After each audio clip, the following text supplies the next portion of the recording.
My wife has struggled forever with her weight, and hit a point where she just gave up trying to do anything about it. Her health is in shambles, her blood work is awful, she's pre-diabetic with high blood pressure and has liver issues, and I'm frustrated with it. She says she wants to lose weight and I do what I can to support her. I cook healthy food, try and gently keep her on track, but I don't want to enable her either. For the record, her weight doesn't make me any less attracted to her. I love her. I don't tell her she needs to lose weight or anything of the sort. I don't even bring it up unless she does. This is what brings my dilemma. We're flying to Virginia in May for a graduation for her nephew. We have everything booked but the flight, as my wife refuses to purchase a second seat on the plane. When we looked at flights initially a year ago, I did gently bring up that we may end up needing to purchase a second seat, and I asked her how she wanted to handle it. I mentioned it to try and avoid her being humiliated on the airplane, and trying to be proactive about it. She flat out stated she will not buy a second ticket, and if they try and force her to, she just won't go. I am upset because I feel like this puts a lot of time and money on the line, and that I'd rather buy the seat and have it refunded later. We would buy a refundable ticket for the second seat, but she is flat out refusing. My friends are telling me that I should just buy the seat for her so it doesn't mess up my trip. However, I won't be going either if she doesn't, as it's her nephew. I've never met this person, it feels weird to just show up to his graduation alone. Lastly, it feels like I'm enabling her in some way. She's known about this for over a year, and hasn't done anything to better her health, just talked about it. I feel like the only way we can go and enjoy the trip is if I just buy the seats. So, am I the a-hole for not wanting to buy a second seat for her, as I feel like I am enabling her, or do I just bite the bullet in support of my wife? ETA, she is 5 feet 9 inches and is 470 pounds. Comment 1. On the plus side, she's leaving the house. My spouse is over 500 and leaves the house only for appointments maybe 5 to 6 times a year.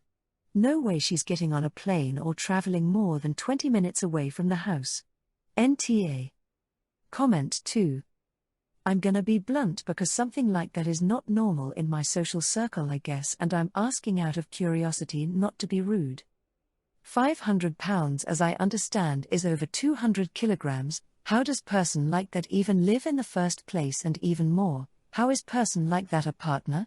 Like she doesn't leave the house, no activities together, nothing. Just existence in same home? I assume it didn't started like that, right? Comment 3. NTA. Your wife is being unrealistic. When my husband and I flew to Iceland in 2023, we bought the middle seat between us for 2 reasons. 1. Middle seat sat between 2 travel partners, and 2. Both he and I are bigger people, him at 6'2" and 350 pounds and me at 5 feet 4 inches and 200 pounds.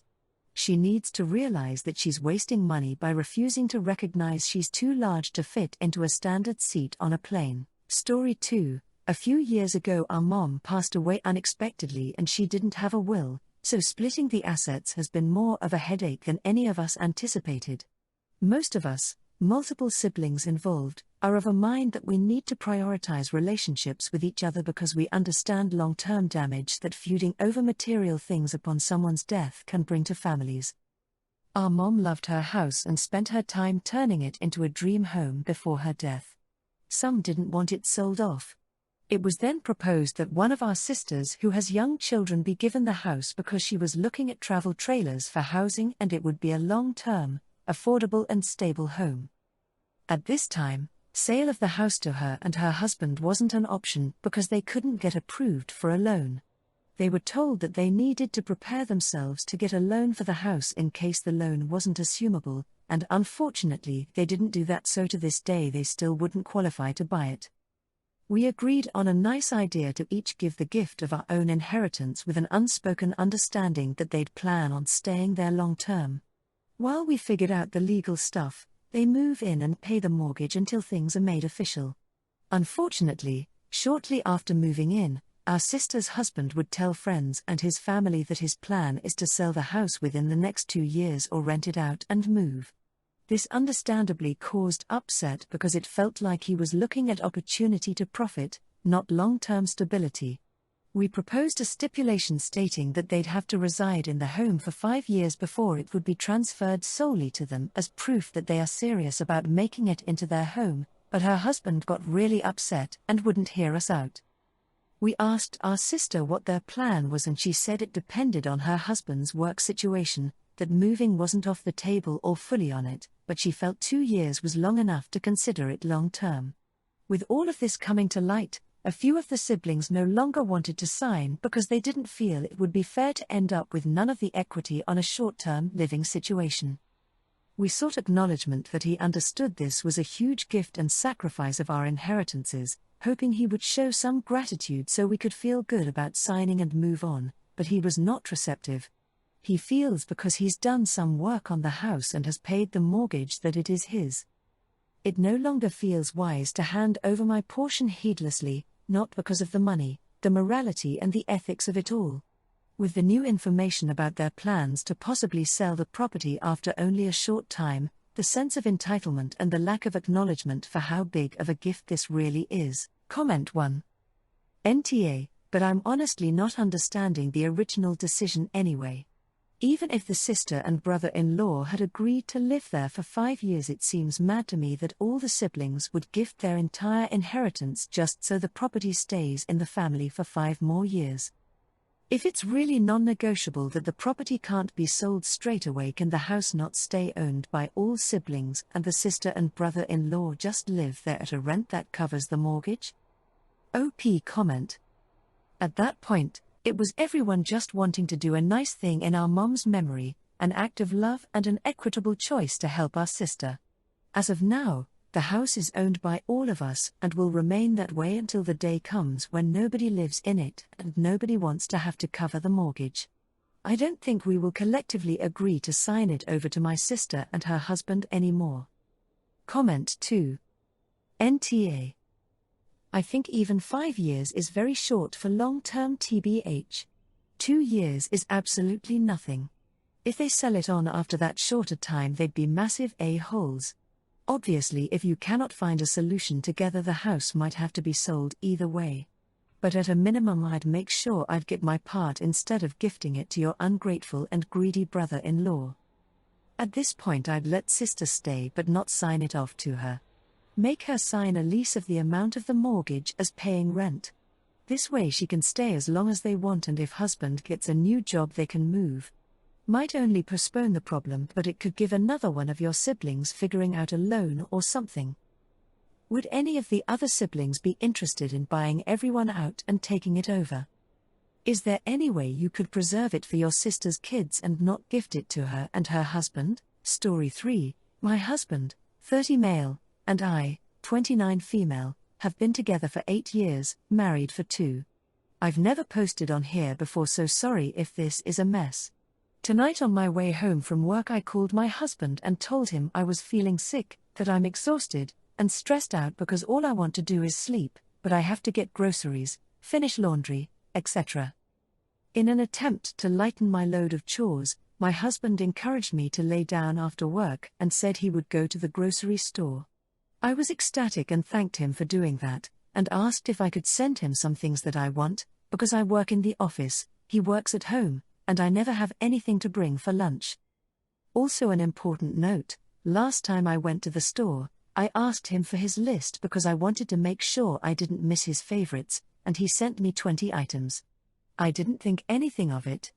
Okay, back to the story at hand. After I asked him if I could send some items that I want to have at the house to eat, he said that's fine but seemed annoyed and asked me to keep it short. This already didn't make me feel great, because I don't say that to him when I do the shopping. I'm happy to grab things for him. I sent him a text with a list of 19 things, 12 being more things that I like and he does not, cottage cheese, some cucumbers, almond milk, etc. The remaining 7 were just reminders of things I know he wouldn't want to forget for both of us, bread, peanut butter, etc. Another side story, his routine is typically to come home and present everything he got plus surprise items for me and treats for our dog. I love that he does this and I was super excited. So he went to the store, got home and I was waiting to help carry bags in. He did not talk to me, carried the groceries inside with his headphones in, ignoring me. I tried to ask how the store was, and he said it took a while. He then just started putting groceries away and I asked what was happening because this isn't our routine. He continued shutting me out until finally he snapped and told me he was irritated that I sent him so much stuff to get and that I ignored his request for a short list, that he told me he didn't want to check anything off a list, and that since I sent these things he had to look for them and it ruined everything. This argument blew up until I apologized and am now laying in bed crying. He does not believe he has done anything wrong and does not feel he owes me any apology. This is not an isolated incident. Am I an idiot? Did I do something wrong here? I need outside opinions, because him and I can go in circles for days and days and we just do not see eye to eye. I never limit him to things he can ask for when I go shopping. I like to pick up food for him that he likes, it makes him happy. Why is it that I'm made to feel like a burden when I want him to do the same for me? I don't know. I could really use some opinions here. Comment 1. NTA. Your husband sounds like a petulant child. The circles you have to dance around him because you asked him to pick up groceries is nuts. You ruined him going to the store? WTF? All he had to do was text you back and ask for a shorter list if it really mattered to him. He chose to pout and pick a fight instead. And this will be a days-long fight? And let me guess, it will end with you apologizing and going out of your way to please him? Get out of this cycle and get into counseling, solo if he won't do couples therapy.